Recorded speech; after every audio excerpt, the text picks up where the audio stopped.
2026 BPL আসরে দেখা যেতে পারে নতুন এক চমক, কেননা নতুন সম্ভাব্য ফ্র্যাঞ্চাইজি হিসেবে উঠে আসতে পারে নোয়াখালীর নাম। হ্যাঁ দর্শক, বিসিবি সূত্রে ইতিমধ্যেই জানা গেছে একটি প্রতিষ্ঠান ব্যাংক গ্যারান্টি জমা দিয়ে নোয়াখালী রয়্যালস নামে একটি ফ্র্যাঞ্চাইজি প্রস্তাব করা হয়েছে বিসিবির কাছে।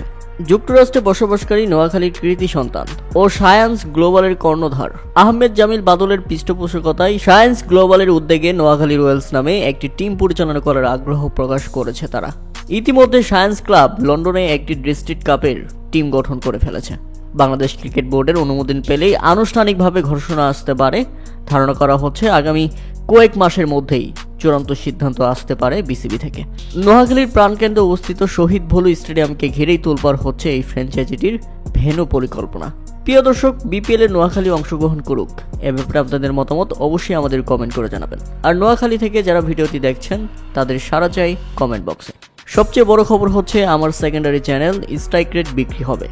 যারা ক্রিকেট নিউজ নিয়ে কাজ করতে চান তারা অবশ্যই ডিসক্রিপশন বক্সে থাকা হোয়াটসঅ্যাপে নক করুন।